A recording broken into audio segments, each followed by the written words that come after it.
Are you in a storm right now, feeling like the waves of pain, fear, or weakness are about to engulf you? God sees you, and He is not distant. He is right there in the chaos, whispering strength into your soul, but you have to trust Him to find the healing you are longing for. Picture this. You are crying out, maybe for physical healing, maybe for a broken heart from betrayal, or maybe for the strength to carry on when all seems impossible. God's power is at work, but there's a hidden truth you need to grasp. First, your storm is not random. It is a divine design, like Job's trials, where God allowed suffering to refine faith. Job 1 verse 12. You are not being punished. You are being prepared, because the storms will strip away what is false and force you to cling to the only one who never fails. But here's the shocking part. You may be blocking your own healing by holding on to doubt, silently wondering whether God's promises in Psalm 30 verse 2, "I cried to the Lord, and He healed me," are meant for someone else, someone who is more worthy. That's a lie from the enemy, designed to keep you trapped in despair. Let it go, because God's healing is not something to be earned.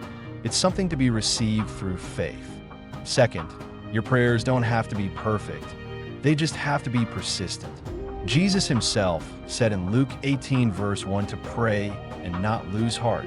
But do you often stop praying because you don't see results fast enough? The key is this.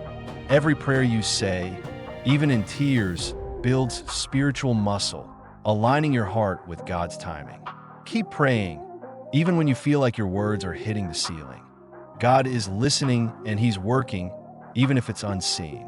Third, your storm is a battlefield, and trusting God means fighting with praise, not just petitions. When Paul and Silas were chained in prison, they didn't pray for freedom. They sang praises, and God broke their chains. Acts 16 verses 25 to 26.